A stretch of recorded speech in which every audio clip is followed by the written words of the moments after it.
Yeah, good afternoon. Thank you very much for the invitation from Tao Foundation and also from UNSCAP. And I'm Shen. I'm very glad to be here to share some of my research about intergenerational transfers. So today my presentation will be comprised of two parts. The first is how the National Transfer Accounts, NTA, informs us of the resource flows across the generations. And the second part is about National Time Transfer Accounts, NTTA, tells us about inequality in the time transfer, in the inequality in the time spent in the unpaid work across age and also by gender, and how the family changes will respond to these inequalities in China. So first of all, I will briefly introduce what is NTA, National Transfer Accounts. So NTA stems from the conventional accounts, okay, and which mainly focused on the aggregate economic metrics, like we see the GDP, we see consumption, the compensation of employees, and also savings. But these conventional accounts lacks a very vital dimension, that is age. So it will mask the profound intergenerational imbalance. So NTA just fills up this gap and reveals the fundamental feature of all of the contemporary societies, that is the economic life cycle, which refers to the patterns of consumption and earnings across the age. And you will find that in most of the ages, there will be a mismatch between the material needs and the ability to satisfy these needs through your own labor. So if your labor income falls short of the consumption, then you are in a stage of deficit. But otherwise, you are in a stage of surplus. And these, like life cycle deficit, cannot be sustained without the two essential mechanisms. The first is the transfer, which is embodied in families and governments that could channel resources across the age. And the second is so-called asset-based reallocation that can be realized by the financial markets and can allow the resources to be shifted over time and also across the ages. So the ideology of the NTA can be expressed in this very important equation. So you can see the left-hand side of the equation is the life cycle deficit, which is the difference between consumption and labor income. And here I show you an example of the United States in 2015, and this also served as a great comparison for China, as we will discuss later on. So for the United States, you can see the left panel. Right, in the childhood and at the senior ages, people are in a stage of deficit. Consumption is higher than their labor income. While in the working ages, you are in a stage of surplus. And we also notice that the deficit is higher in the senior ages than that in the childhood. And this means that supporting or raising an older people is more expensive in the United States than raising a child. And the right-hand side of the equation is how can you finance these life cycle deficit? As we have seen that there are two ways. One is rely on the transfers, either this is public or private.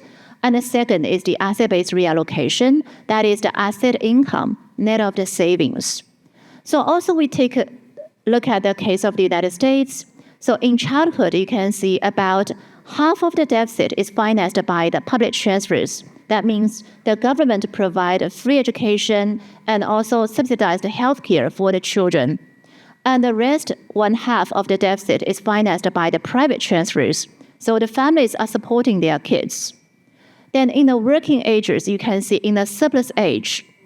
So these working age adults, they are paying taxes and social security contributions to spend out this surplus. And also they are raising their family members. Then at the senior ages, in United States, you can see a large fraction of the deficit is financed by the asset-based reallocation. So that means the older adults, they rely on the asset income like the dividends, interest, or rents. And also they spend down their savings. Then also a large part of the deficit is financed by the public transfers. That is the pension benefits and also the Medicare in the United States. But if you look at this red part, that is the private transfer. You see, it takes the negative values for the younger, older adults. So that means those in the 60s, they are not receiving the money from their children, but actually they are giving the money to their children or even the grandchildren. So this is the downward transfer in the case of the United States. So how can we get all of these NTA estimates? So here I will not go into the technical details, but just to show you the general steps to get these estimates. So basically it follows 3 steps. The first is we will use the household survey data to estimate the initial age profiles of labor income, consumption transfer, and other economic flows, as we have seen from the NTA equation. And the second step is to calculate the macro controls using the system of national accounts. As we said that NTA stems from the conventional accounts, so most of the items in the NTA equation can find a corresponding macro control from the SNA. Okay. For instance, labor income has the macro control of the compensation of employees in the SNA accounts. And the third step is to do the adjustment. And here we will use the macro controls to adjust these initial per capita values. Okay. So if we find that the aggregate total from the NTA estimates, so that is the per capita values by age multiplied by the population by age, and then we sum across the ages, that is the aggregate total from the NTA estimate, is 110 units. 100 units. But the macro control from the SNA, like the compensation of labor, the compensation of employees, is 110 units, so that you will get the scaling factor at 1.1. And then you will apply this scaling factor to all of the per capita values by age. So with this adjustment, you will see the initial age profiles of NTA will be either shifted upwards or downwards, but the pattern of the age profile will not be changed. So with this adjustment procedure, we can ensure the consistency between NTA and SNA, and that would facilitate the macroeconomic analysis, especially for projection. So if we want to project the impacts of aging of the population on the future labor income, and with this adjustment, you can have the right starting values. Now we can take a look at the pattern for China. So for China, we have done 6 rounds of NTA estimates using these national household surveys.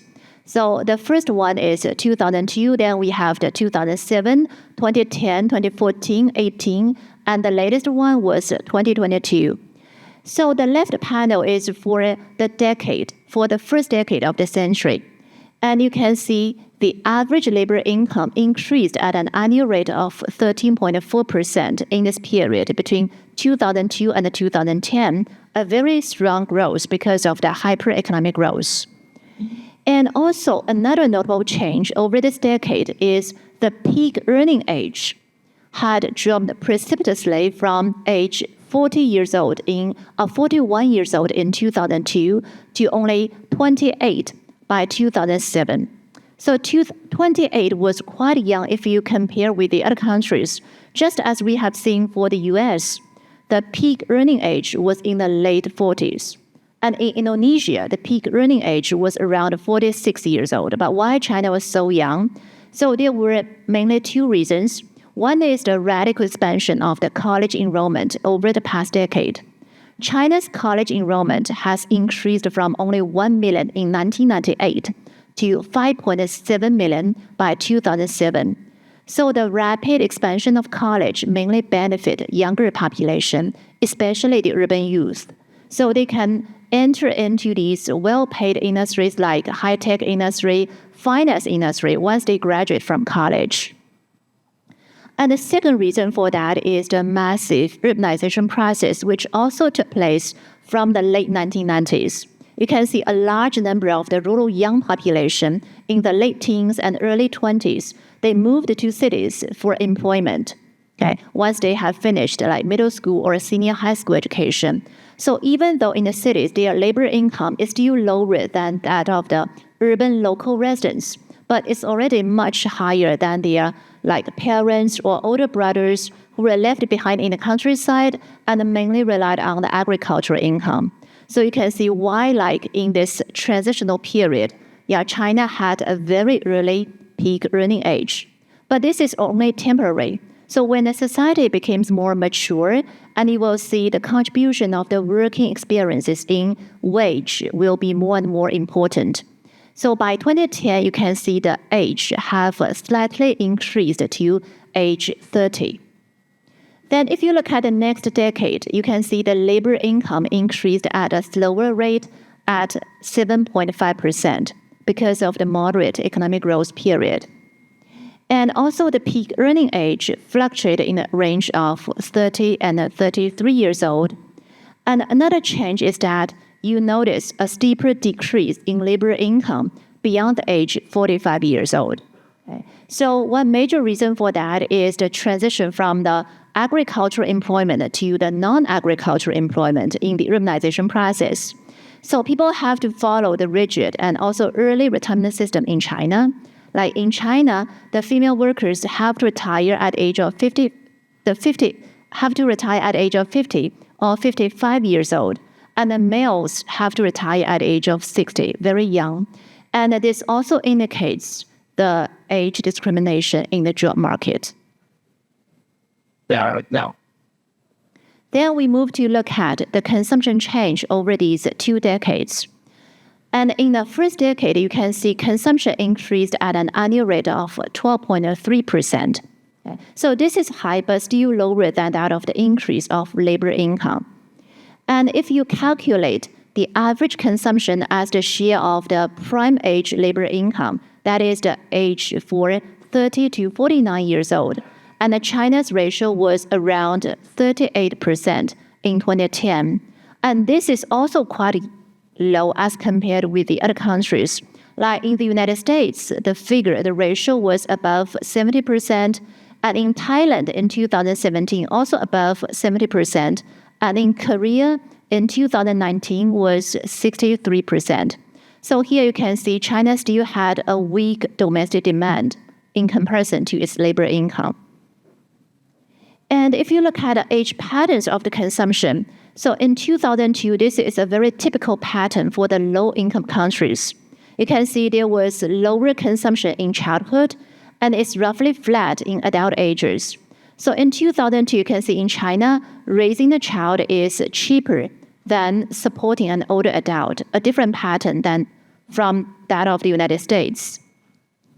But things have changed. You can see from 2010, you will see there was a bulge in consumption in the youth ages. Then to the second decade of the century, on the one hand, you can see a sharper increase in consumption, and annual growth rate of consumption rose to 14.3% before the pandemic. So the share as the prime age labor income reached a peak of 50% by 2018, but because of the shock of the pandemic, there was a sluggish consumption, and you can see the ratio declined to about 42% again by 2022. And there were very notable changes in the pattern of the consumption, the age pattern of the consumption. By 2022, you can see clearly there are 2 peaks. One is in the preschool age, about 3 to 5 years old, and the second and also the highest peak was occurring at age around 20 years old. Okay. And we also calculate the cost of raising a child in China. We find that raising a child up to the age of 20 in China in 2022 would cost 12 years of prime age labor income. So this is very expensive, right? Longer than that of the other countries. And that is why we say that in China, having the kids and raising the kids is so costly. Okay. And further, we decompose the consumption by sector and by purpose. By sector means we distinguish between the government consumption and the private consumption.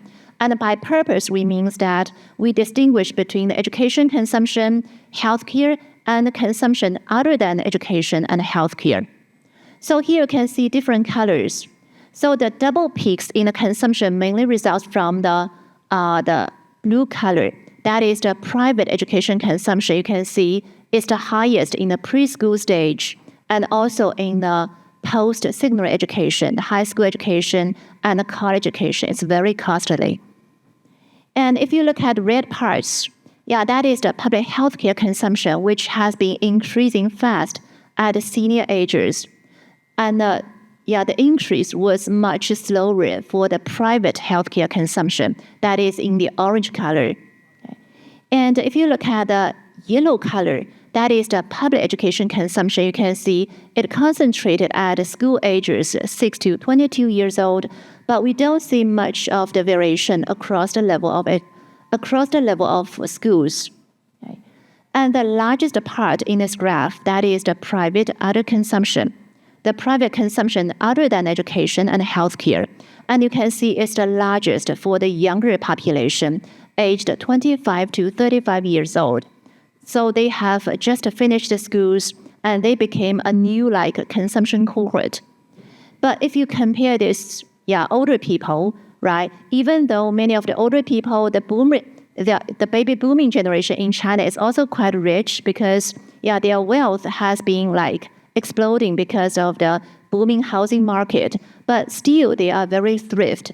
They don't spend on items that are unnecessary. So you can see they still have a smaller private other consumption here. Okay.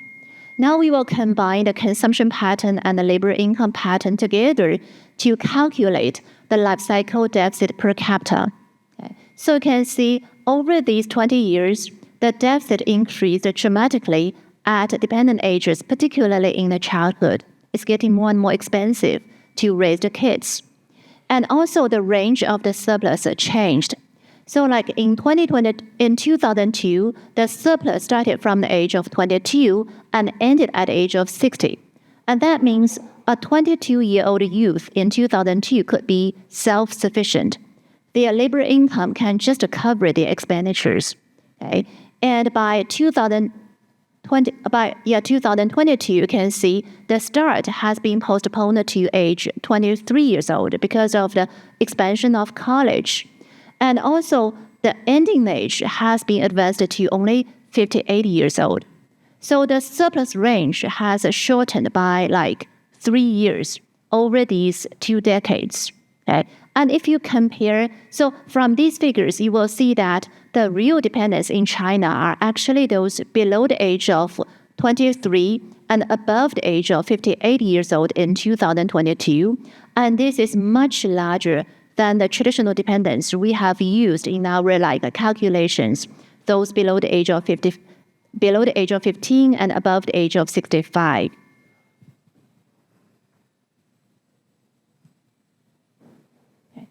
And now we also take a look at the aggregate values. So that is the per capita values multiplied by the population by age. And you will see that, even though the child population decreased by 18% over this period, but because of the sharp rise in the per capita values, so the aggregate deficit in the childhood still expanded. And for the senior agers, on the one hand, you can see a fast expansion of the older population. They get more than doubled over these 20 years. And also there was the rise in the per capita values. So aggregate deficit in the senior agers have also increased significantly. And if we add up these aggregate values by age, and you will get the national life cycle deficit in China.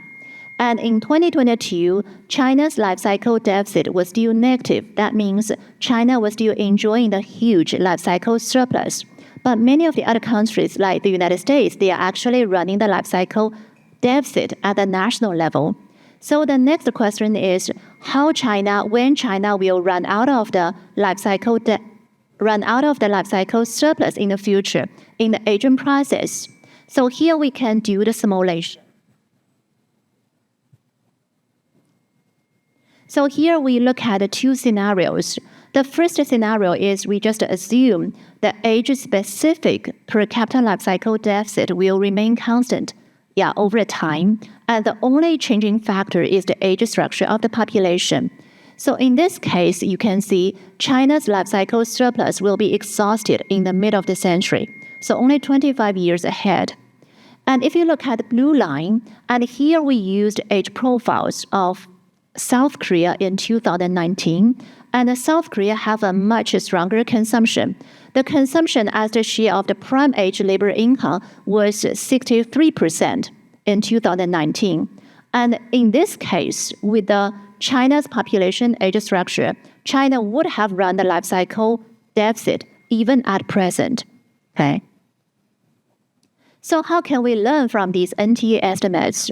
We see that the aging population and with the earlier exit from the labor market and the rising consumption, that will speed up the depletion of the life cycle surplus in China in the future.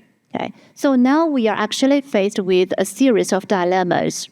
On the one hand, we know that China since 2012 had been struggling with the shrinkage of the workforce population. So we used to have the very abundant labor force population, but now it's shrinking. But if you look at age profile of the labor income, you can see there was the steeper decrease in labor income at the senior ages above the age of 50. So you can see the older workers are actually marginalized in the workforce. So we have not made fully use of their human capital, their rich working experiences. And the second one is you can see the government has repeatedly stressed the importance of developing the silver economy, which has been the new engine for the future economic growth. But if you look at the consumption pattern, especially the consumption structure by age, you can see actually the older adults are still quite thrift. So they have the much lower private consumption as compared with the younger cohorts. So how can we better tap the potentials of these older cohorts to push them to make them to spend the money? And the third point is that, so if you look at the deficit, you can see there was a rise in the deficit at senior ages. So they have to rely on other institutions to finance these deficits. And one important source is the public transfers. So it's very essential for us to unify and improve the social security system to eliminate old age poverty. But clearly, this will also pose great challenges on the fiscal sustainability of our social welfare system. Okay. And the last point is that you see that actually we are facing this intergenerational imbalance. So if you look at patterns, the age patterns, we feel that the younger population in China, they are much better off than the older generations because they are having a very high labor income and also they have the strong consumption. So is it possible that we impose higher social security contributions for the younger populations, particularly for the rich younger population? Say we might consider this tiered contribution brackets, like 6% pension contribution for the lower income groups, and then 8% for the middle class, and 10% for the top earners. Okay, but this may also have some side effects.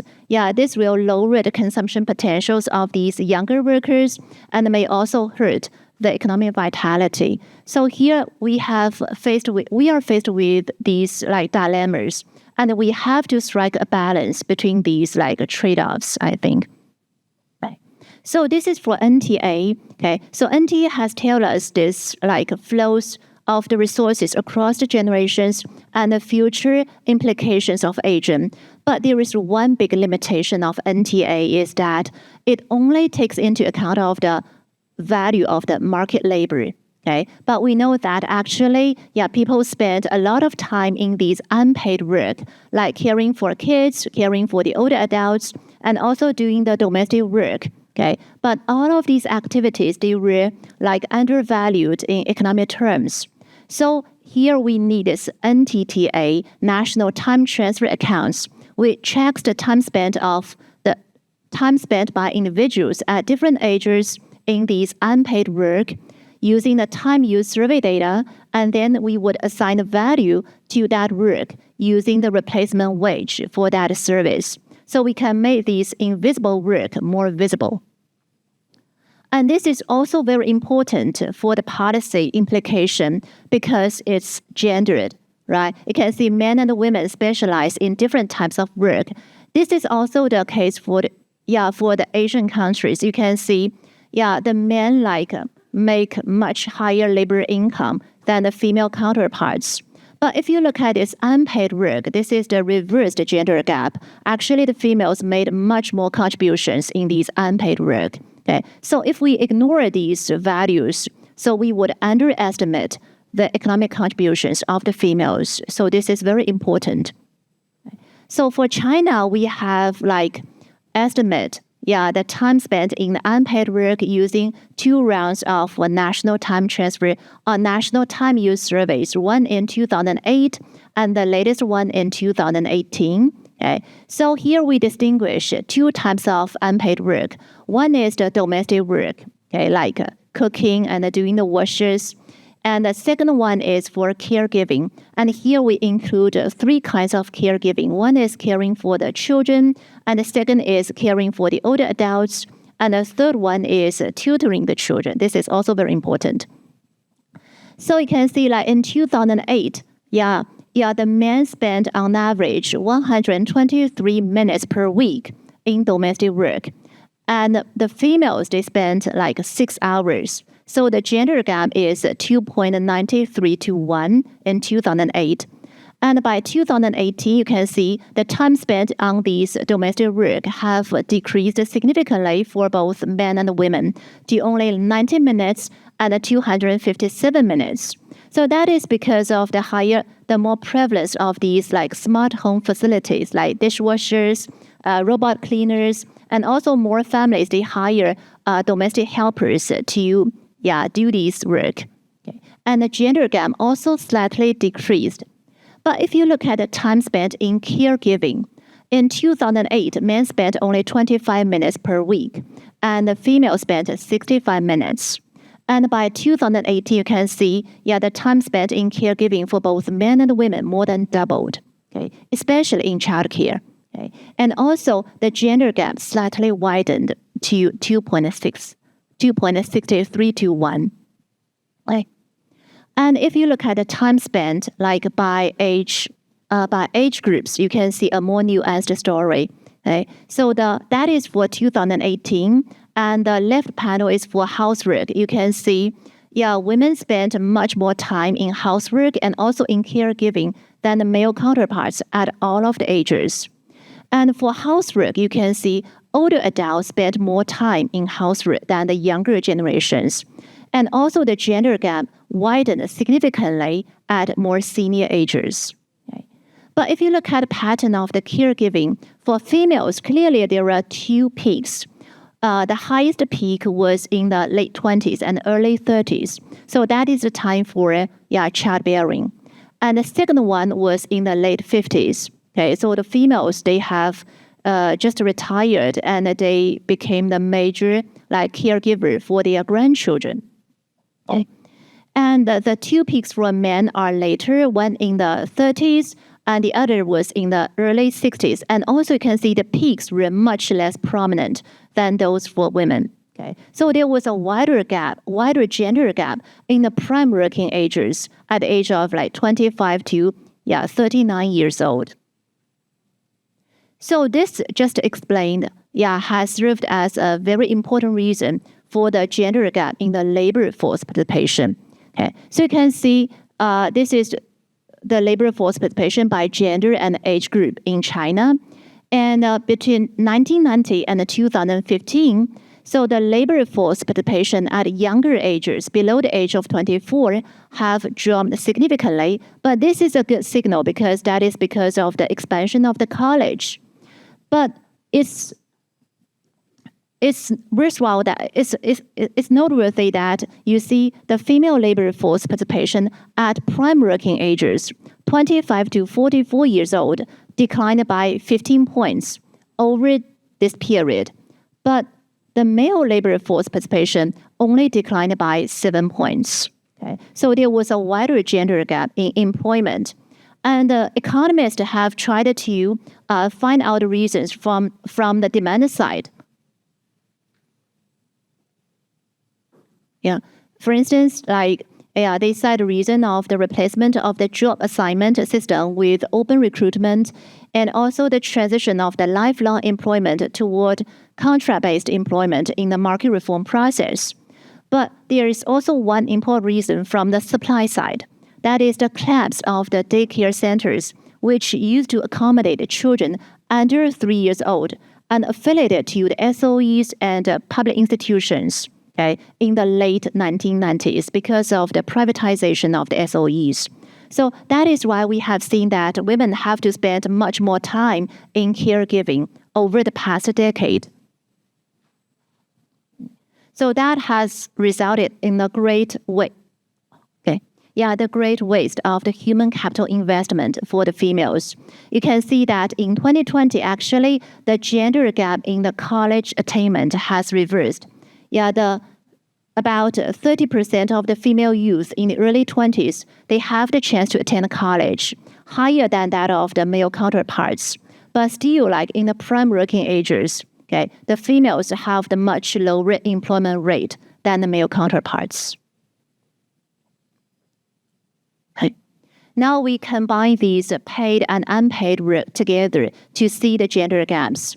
You will see that except for the late teens and the early 50s, for most of the ages, the gender gap, the gender ratio, the female to male ratio in the time spent in paid and unpaid work combined is above 1. So that means for most of the ages, women have longer working hours than male counterparts. And this ratio is particularly high at the age of 25 to 39 years old. So you can see like the women at prime working ages, they are actually the most stressed out. So in this case, like how the women can deal with these like stresses and like challenges. In the lack of the inadequate like formal care facilities. So the females have to rely intensively on the families. So let's take a look at the changing families in China. Previous. And you can see over the past like 40 years, one notable change for China's family is we are having a shrinking family household. The average household declined from 4.4 persons per household to only 2.6 by 2020. So on average, each household will lose half a person per decade.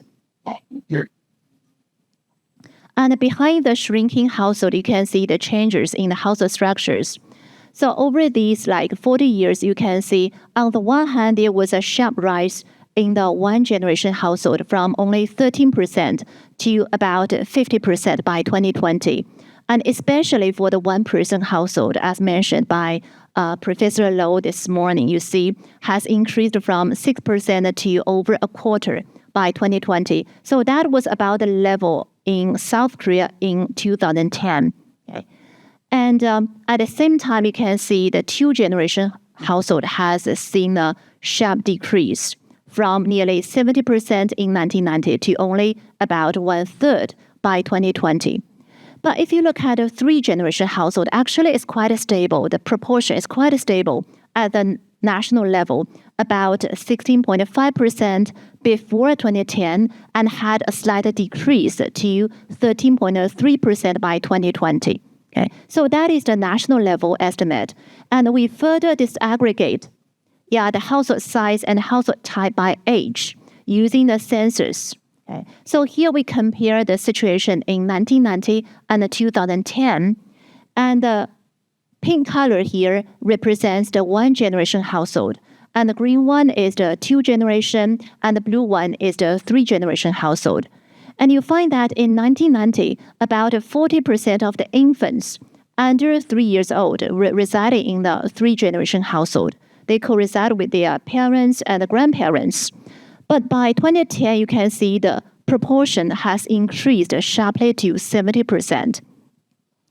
And a similarly high proportion of the three-generation household was also observed for the youth in their late 20s and also the younger elders in the 60s. So actually, these three age groups comprise the three-generation household.